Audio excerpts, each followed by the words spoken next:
Welcome to the show. This is Brandon Wen, and you're listening to the Understanding Consumer Neuroscience podcast, brought to you by the folks at Cloud Army.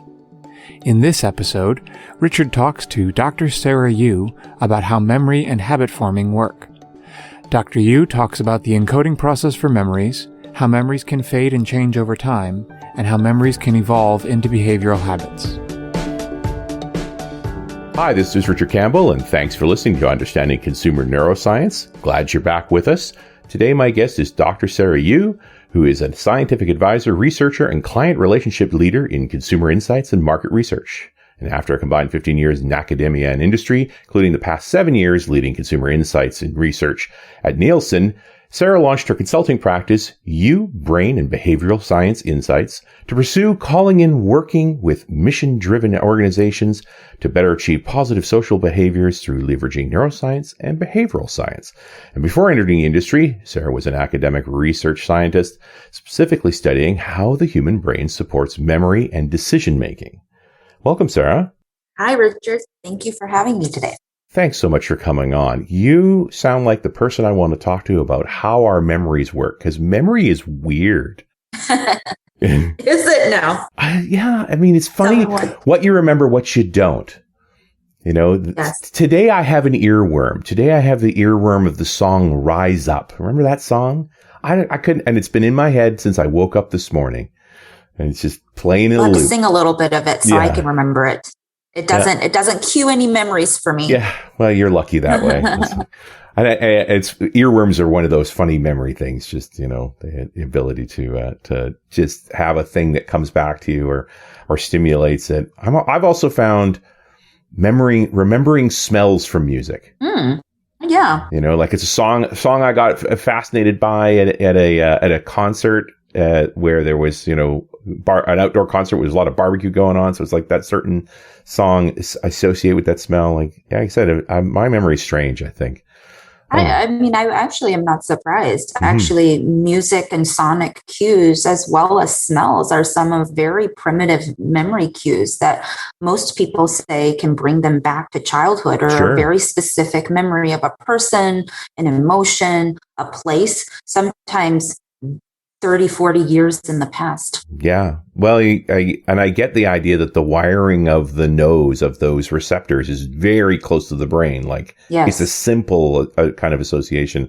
And I think about how realtors do baking bread in an open house. Because it Yeah, literally cookies. affects people's perception of the building by the smell. Right. They're absolutely trying to build a story. Mhm. They're trying to build emotion. They're trying to build possible imaginations that you have that you can build in your brain, in your memory networks about buying that particular house. Absolutely. That's really, it's fascinating to think about on the marketing side, but how do you explain memory in general as sort of an expert in this field? That's a very big question. Mhm. I will try to keep it simple. So memory, a lot of people think about memory as a way of remembering our past. And in a way, absolutely it is. I'm a memory researcher. A lot of the techniques that I use in understanding whether brain areas that subserve memory are being activated is by cueing Mhm. what people remember of their past, whether it's something in their recent past that I, as a researcher, have delivered to them, or whether it's something from their autobiographical past that they have experience with many, many years ago. So that's one way to study memory, is to understand the past. However, sometimes what we don't think about, and especially I think relevant to marketers, and you should be thinking about this, is memory is also important in terms of predicting future behavior. And the way that marketers should be thinking about the role of memory is that it is helping your consumers, the people that you want to reach, make decisions about your brand, being motivated to purchase your brand. Yeah. And believe it or not, your autobiographical memories as a consumer really, really drive the decisions that you will make in the future. When I think about the most powerful brands, it's fascinating how simple some of those memories are, like almost red and white and you think Coke, maybe Swoop, maybe not, or that font, or the Nike Swoop, or the Amazon arrow / smile thing. Like, they're very simple symbols that you immediately associate. Like, is that a memory related thing? Like, because it takes so little attention to have that trigger now. Yes. It's so funny that you said one of the key words to understanding memory for marketers for me. I was thinking a little bit about what do I want to leave people understanding about memory? And believe it or not, what I always like to say is keep it simple. Simple things are easy to remember. Right. And the fact that you mentioned how simple it is for a brand to create an association, that's absolutely a shortcut into memory. A few other shortcuts to enter into memory include being consistent over time. I think as marketers, we think we always need to be innovating. We always need to be revolutionizing. We need to keep it fresh. And I think those principles are right. But underlying all of that, consistency and familiarity is how we as human beings really strengthen the memory networks that exist about a particular stimulus, in this particular case, your brand. Sure. The other thing, so we talked about simplicity, keeping it simple, keeping it consistent. And then the third thing that I think is super important is telling a compelling story. Right. So when we weave compelling stories, whether it's me telling you a story or a brand telling you why you need to purchase or what their brand stands for, a compelling story is going to be a lot easier to remember than a list of facts and figures and prices and calorie counts and whatnot. Right. And we can go into that a little bit more on why. But the red and white of Coke isn't a narrative per se. It's almost like they've had an evolved brand that first you had this other relationship with the product and then you associate those things that you feed back to it. Like, to me, it almost seems like it's a multi-stage process then, that first I have to sort of establish this relationship with arguably a more complicated message. And then by tying it to a color, a swoop, something like that, I get to poke into all of those memories with these simpler symbols. I mean, how did Coke get to a place where red and white was associated with those positive thoughts? That's an interesting question. Well, I think it actually goes back to what I was just saying about how do you become a strong memory cue in consumers' minds. It likely was the fact that Coke has actually been around for a very more than long 100 years. time. Yeah. More than 100 years. They started even 100 years ago with those colors, and they were first on the scene to own a specific color red. Maybe that red has evolved over the ages, but they have had a consistent brand identity over time. Now they've evolved it, but the key fact is that they've maintained consistency even through that evolution over time.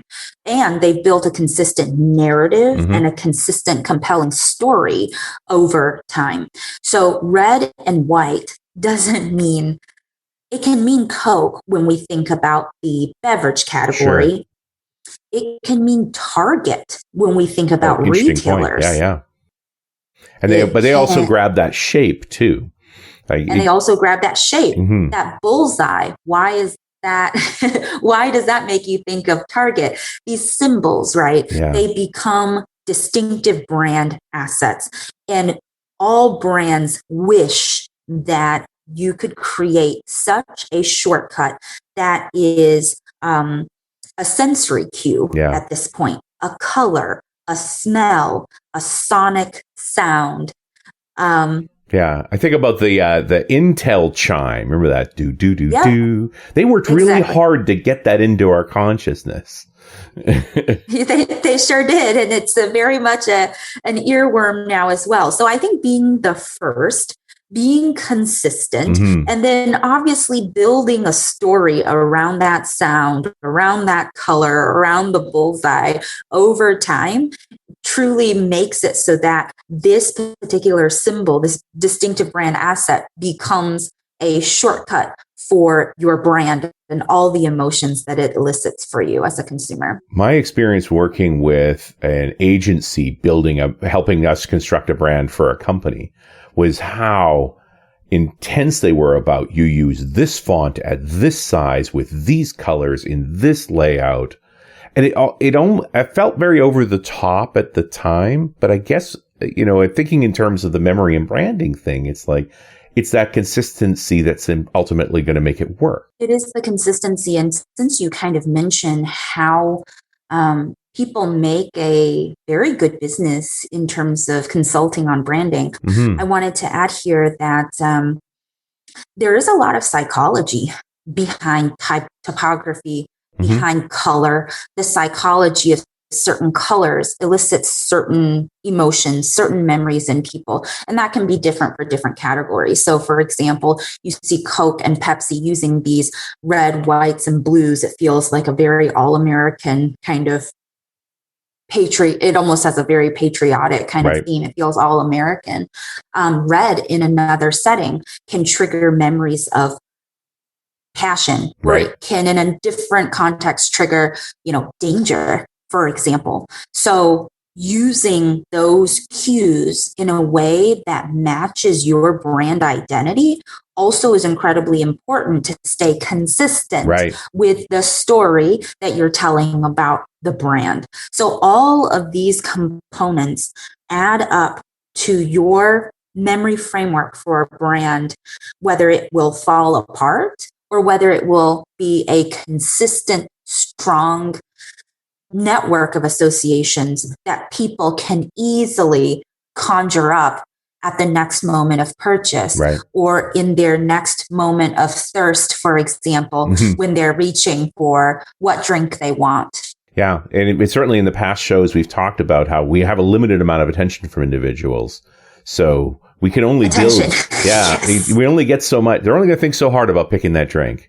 So how do you tie into that? And I appreciate that you're really talking two aspects here. What are the memories that already exist for someone? Those cultural aspects, like another side of red and white is Christmas. Yes. At least in Western culture. I mean, red in China is lucky. It's a very different cultural aspect, but I appreciate that you can grab onto existing cultural memories and make positive associations, as well as introduce your own memory, introduce memorable things for your brand or your product that then they can associate going forward, and take that low attention effort to select your product.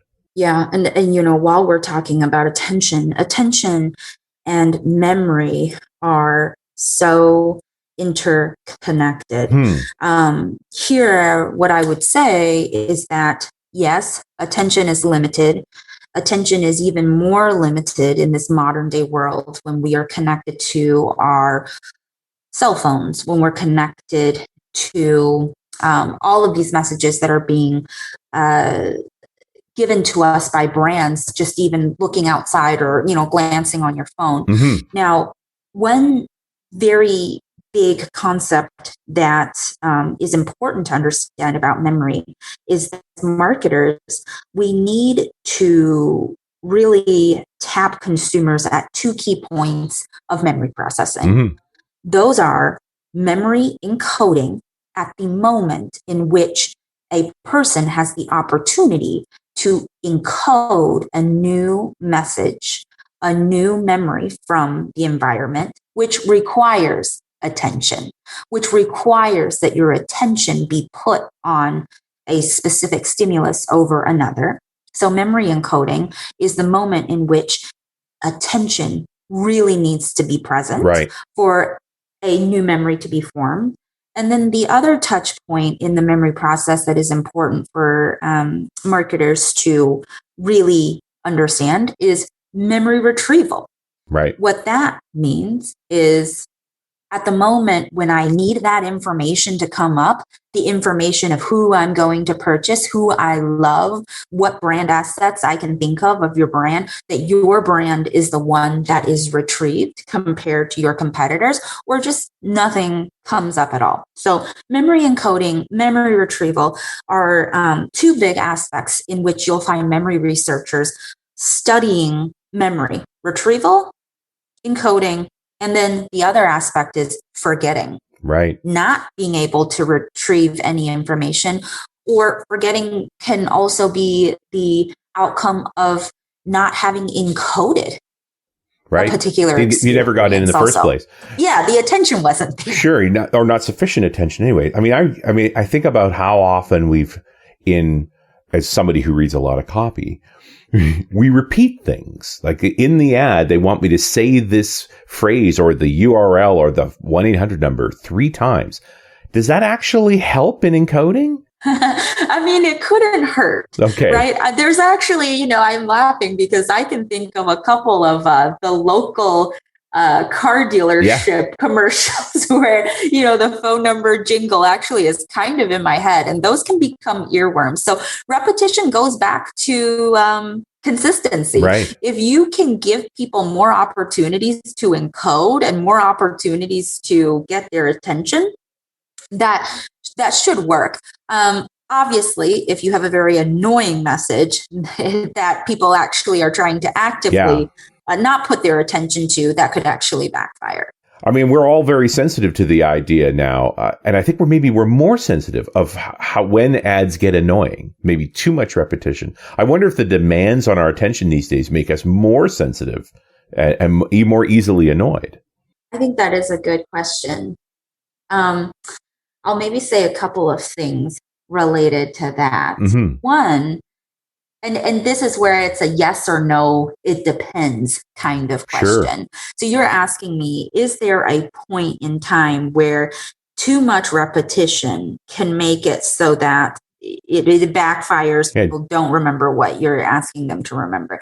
So I think that there is. And I want to go back to kind of a principle in memory, which is that things that are more familiar are more likable. Right. Now, there is a saturation point in which you become so saturated in memory that you possibly habituate to that particular stimulus or that particular message, in which it doesn't become more likable. In fact, it kind of becomes less likable. It becomes background noise. It becomes the kind of, curtains in the room and not the kind of main piece of furniture. So I think it's possible. I think one way to counteract that is one of the principles that I was mentioning at the beginning about memory, which is if you can tag a compelling story to a message that is being repeated, you likely have a better chance,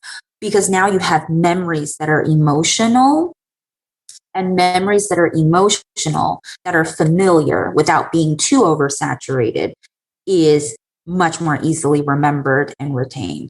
But you just want to be careful not to go over that point. Where that point exists probably is different for different brands, for different types of sensory stimuli. And that could be something that could be a really interesting research question. Yeah, it's a very challenging piece to evaluate on a case-by-case basis. But you said the magic word, which was habit. Because isn't that the ultimate manifestation of a memory, that it's almost a reflex to reach for the Coke, that it's habitual? Yes. Yes. So habit, I think, I spend a lot of time thinking about consumer habits, because in the end, I think that what most brands would say they want is for their brands to have become a habit in the consumers' everyday lives. Right. And whether it's reaching for that Coke without thinking about it, whether it's buying the same brand because that's what I've always done. That's kind of what you want. Yeah. So how does memory play into habit formation? I think is really interesting. So first of all, when we talk about habit, we talk about habits in terms of having three distinct components.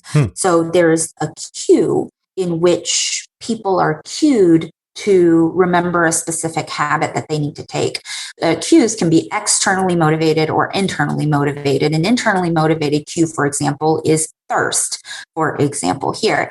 And the cue will then trigger the routine that I take when I'm thirsty. Right. And in this particular case, the cue itself is a trigger into memory. And if your memory of your routine is that I always grab a Coke when I am thirsty because it yields the third part of the habit loop, which is a reward. I'm quenched. I love the way the bubbles feel. It gives me energy, or maybe it just makes me feel like a really cool person. Those are all internal rewards. Right. Then what you've done over time is for that memory to no longer become an effortful executive decision that you have to think on, because memories can be effortfully retrieved, or they can be habitually, easily retrieved. It becomes a habit loop. So yes, memories is something that we want encoded. We want retrieved. Right. And then lastly, or maybe not lastly, but also importantly, for it to become independent of executive processing in the brain, for it to be independent of taking cognitive energy and become a habit. So that's I guess that's my ultimate goal, is that if I can get into being a habit, then they're going to tend to select my product first.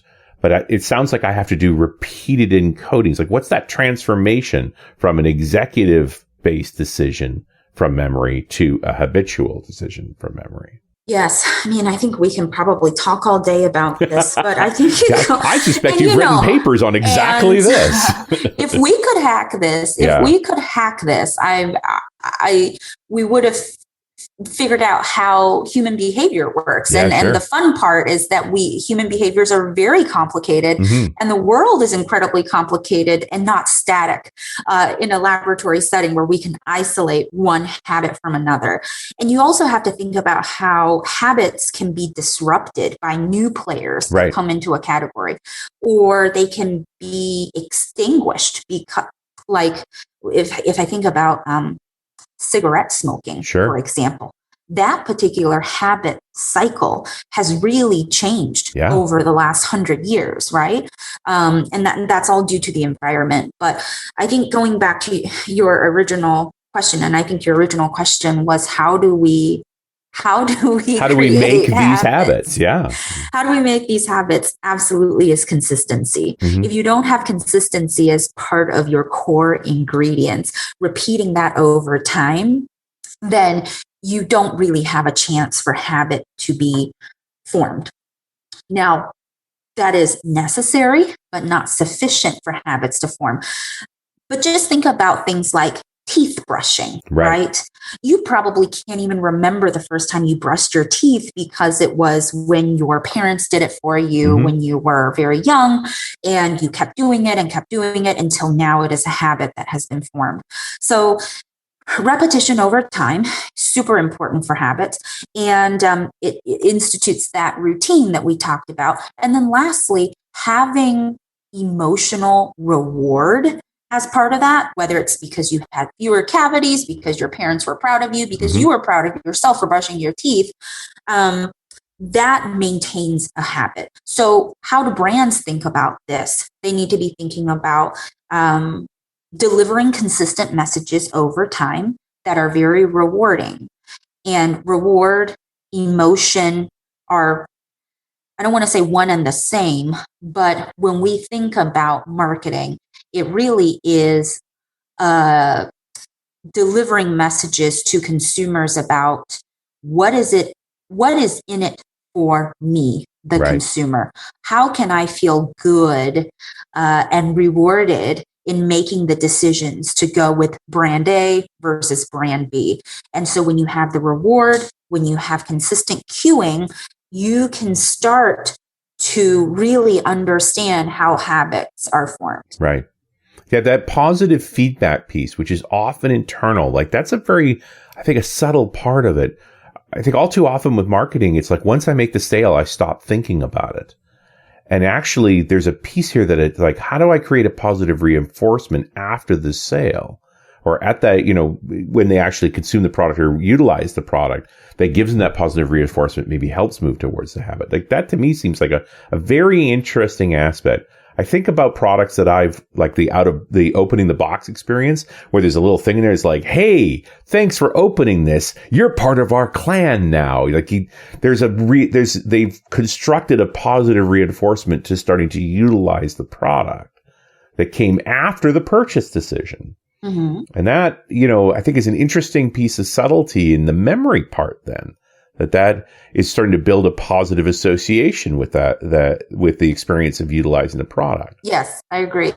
It's cool. Yeah. Now, you mentioned this briefly earlier, but the forgetting part. Yeah. And I think for the most part, it's like, okay, I'm going to do routine reinforcement with folks so they don't forget me. And is that as much as I need to think about with forgetting? It's like you generally don't want to be forgotten. You don't want that habit to subside. So you have routine reinforcement of some kind. Like it's why we continue to market our brand to stay in the consciousness. So you're asking me, how do I protect myself from being forgotten? Mm-hmm. And I'm being a little cheeky here, but that saying, there's no such thing as bad press. True. Yeah. Well, because it's all memorable, ultimately, right? It's all memorable. Actually, funny fact, you remember this very controversial Pepsi ad featuring Kendall Jenner? Oh, yes. Yep, you remember that. Mm-hmm. There was a lot of bad press around that particular Pepsi ad. It came at a very bad time. Yeah. And it was, I think the politest term was tone deaf. It was very, exactly. Yeah. And you remember. But what was interesting was that even still, Pepsi saw a lift in their sales after that particular ad. Isn't that interesting? So going back to your original question, and then kind of I cheekily said, there's no such thing as bad press, which is staying top of mind means being at the top of someone's salient memory and attention. In today's age, we've talked about how attention is very limited, right? And attention is necessary for memories to be encoded. So staying on the top of attention is the least a brand can do, right, to continue to reinforce a message consciously or non-consciously, to use those distinctive brand cues, whether it's red and white for Coke, whether it's a flash of a billboard that passes by as I'm driving, to really have an opportunity to encode new memories. Because what also happens in memory is forgetting has a very steep curve in the brain. What I mean by that is that if a memory is not reinforced over time, then you can think about forgetting, people's likelihood to forget, as kind of like an exponentially decreasing curve. The likelihood of a memory being recalled after a day is going to be a lot higher than if it was a week from now. Okay. So we do know that you have to stay top of mind, or you will be forgotten. And especially when you think about all the other things that people care about besides your brands, including, let's say, their kids, right, their work, all these important things. Being top of mind is very important, and having a consistent message that you're kind of showing over and over again. But given that I've gotten a successful encoding, I've somehow got you, remembering that I exist. Do I actually have to continue with that encoding to stay top of mind, or is it a lighter touch now? Am I just maintaining that existing encoding with a smaller brand touch? And I'm thinking in terms of, I'm building a marketing campaign, and I recognize that there are brand maintenance activities for folks that are already aware of me just to keep top of mind, versus building new brand relationships where I want to create new encodings of folks that may not be associated with my product yet. Does that make sense? Yeah, that does make sense. And I think the answer for me, what I would tell my clients is that it depends on your category. Sure. It depends on how people interact with your brand, how often they interact with your brand. And I say that because the memories that we have for a household product is probably going to be more mundane, but more there's going to be more of it than with, let's say, another brand that may be less of a household item that we would use, but still very, very important once in a while. The life cycle of that brand is different. I think, you think about Coke. Coke in some ways is, certainly the most iconic brand, but some people interact with that product every day. They multiple times a day, and even multiple times a day, as opposed to buying dishwasher soap, which everybody needs, but you do that once a month? You do that once a month, yeah. Right? And so that relationship's a very different dynamic now. It's like, I do tend to buy the same soap over and over again, and so there is clearly something in my head that the moment when it's on my list in the grocery store, I reach for the same package. Yeah. But it isn't, that's a distinct different thing versus, let's face it, buying a car, something you're do a handful of times in your life. Right. I do think that what they have in common, and when you were asking, does it require a lighter touch to kind of maintain that memory? Or do I need to be really hammering that memory home every single day? I do still think that the answer is it depends on your category, whether you're a new brand, whether you're an established brand. But probably what Coca-Cola has in common with, let's say, the car in your garage is that the memory that you have of it must be strong at the moment that you need to retrieve it. Right. So at the moment you need to think about, actually, I really like your example of, dish soap detergent. Sure. We buy the Costco kind at my house, so we never run out. But once we do, I want that memory of the brand that I bought to be so strong so that I don't try something else. And that memory now can be created by the fact that every time I use it, I smell it a certain way. It works just as I expected. The routines that I have, it yield the same consistent rewards over time. So in a way, a lot of the memories that you have as a consumer with the products that you interact with are out of control of the marketer, right? Once it's in your house, once it's something that you're interacting with, you want those memories to be as positive as possible. But what you can control, obviously, is the narrative. And so the narrative that you give to your consumers, whether it is in a piece of advertising or on your packaging that lives in the home, is that it triggers a very positive memory. The moment of retrieval, whether it's going to your fridge to grab a drink or going into your cabinet to grab that dish detergent, it triggers a very strong memory retrieval moment so that you get remembered over your competitors. Yeah. And it does definitely sound like I have to craft that narrative. Like suddenly I think in terms of, in the soap scenario, you're probably going to need to know, you need to buy more soap because you went and checked before you went shopping. And the best thing I can do for you is make sure my packaging is distinct enough that now that you've just looked at that empty package, when you look on that shelf full of products, you can see my product. Yes, you nailed it. Yeah, that's a really interesting aspect of it. The forgetting part I'm still hanging around on because there's some stuff you want to forget or habits you want to break. We talked briefly about smoking and the fact that somehow effectively, and I think through a lot of effort, we've shifted society's perception of smoking from something that was promoted as cool for decades to something that's it's harmful, has become repugnant. And I realize it's ultimately been a marketing exercise largely by our governments to change people's perception. And it's that consistency that you realize they've done exactly what you've just been describing. They've done that that encoding kind of messaging, right? The pictures of damaged lungs and people speaking through tracheal holes and so forth from getting cancer from smoking. And then also those brand reminders, the little labels and the small things that just consistently remind you smoking kills, smoking kills, smoking kills. Right? Yeah. We've broken people's habits as a society in certain parts of society, obviously, certainly here in the West, through those consistent memory stimulant exercises. Yes. I'll add one more piece to that. I agree with everything that you said.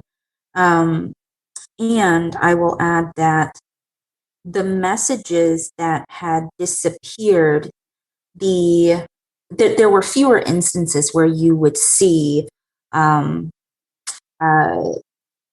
very widespread advertising for cigarette companies, right? Sure. And so having fewer instances where your attention is used to encode that particular category, I think is, on top of everything you had said, helping not only people forget a particular cue to go to a routine, but also what you had said, changing the perception of that routine has really shifted the cultural idea of what cigarettes and smoking is today versus even 20 years ago. 20, 30 years ago. Yeah. You've just brought back a memory I have being in Vancouver. We used to have, we had a fireworks event here in the summertime. And it was sponsored by a cigarette company for many, many years. And then it was not legal for a cigarette company to sponsor public events. That the government set rules about, and you think, well, why would a cigarette company promote a fireworks event? And it was a top of mind brand exercise. It was to reinforce those positives. So you realize the effort to get people to break the habit of smoking, to change the gestalt around smoking, was suppressing the positive reinforcements, introducing new encodements of the harm that smoking represents, and ongoing repeated brand reinforcement of the negative effects of smoking. Yes. So yeah, you're right. It wasn't just the new set of messages. It was also getting rid of the old messages too. Right. And all of that goes back to the habit loop again, right? Yeah. And how it's not just all about creating new habits, but actually disrupting habits or extinguishing habits. And when you think about marketing and all the different brands that we have out there competing for our attention, there are many brands who are trying to disrupt a particular habit that's very hard to do, or extinguish a habit and create a new habit in service of their brands. Sure. This conversation has changed my mind about what a rebranding exercise actually is. But just how we've always talked about that being hard. But if you think of it in the context of memory, it's much harder than you think. You want to break a habit and create a new one? You want to suppress an association and create a new one? Like, rebranding's hard because you're asking people's minds to be changed, and that's not a trivial thing to do. It's going to take time. Yes, it's going to take time. Rebranding is absolutely hard. But rebranding, I think, done right, requires patience. Sure. It requires time. It requires you to really understand your brand's stories in the consumer's brains, the associations that they have, so that you can understand where next to go. That is a natural bridge of associations that can be easily remembered and easily sticky, versus where you're maybe not allowed to go because you had not yet that memory framework for your brand. Sure. So I'll give you an example. And I think this is an example that we in marketing go to a lot as a cautionary tale, which is the rebranding of Tropicana. Famous. And we've referred to before. One of the, cautionary tales to others. But please, go ahead. So I don't have to go into detail. Well, you should because it's such a great story for, a successful product. And I guess I'll say from a memory framework standpoint, and I've said this term a number of times, when I say memory framework, I'm literally talking about all the memories and associations that you have about a particular brand. For Tropicana's case, the old, very iconic image is the orange, the beautiful orange with the straw in it, right? And during the rebranding, that actually was completely changed. Changed. People couldn't find it on the shelf anymore. They didn't purchase it. There were some other issues as well. So when we think about rebranding, and I want to go back to one of the first things I said, which was rebranding can be difficult if you're not thinking about the already established memory frameworks that people have of your brand that can be very strong, very sticky, very emotional. In Tropicana's case, what I think about is that at the center of the Tropicana memory framework is that orange with the straw. Sure, with the straw. So it's not that people stopped liking Tropicana; it's that they couldn't find it because they couldn't find the bridge. The connection to the memory was that orange with the straw. There was that stretch, even though you might think, well, I still have an orange on my package, right? Yeah. But the human brain did not have the bridge that it needed, the memory kind of connection that it needed to go from understanding Tropicana as this iconic orange with a straw to another looking orange that I don't even remember what it looks like. But I pulled it up. I have the luxury, admittedly, we're doing an audio show, but by all means, search Google Images for Tropicana rebranding. Because the other thing that's on the package that I think is iconic is that very bold, dark green Tropicana font across the center of the package. Yes. And in the revised package had a glass of orange juice taking up half the package, sort of cut in half, that said 100% orange in white lettering against the orange of the orange. And the word Tropicana was sideways in a thinner font at a paler green. Right. And so now you go back, and of course we have the advantage of hindsight, right? Now you go back and say, what do I see when I look on the shelf? Is it the orange with the straw, which is round, central to the package, a dark orange, like it's distinct, and it has that odd thing. The straw is almost this weird cue. It's not like any other orange. And then also that strong, dark green font, the right way up, right in front of you. I think, and the funny thing is, I'll bet you, there's a bunch of different ways to encode this. There's a bunch of different ways to remember this. Maybe you pick up on the font. Maybe you pick up on the orange. Like, you don't know. And they changed all of them. They changed all of them. They took all of the things that are likely how you found that package on the shelf. So when I think back, one of the first things I said about how is memory important for marketers? I said, be consistent. Yeah.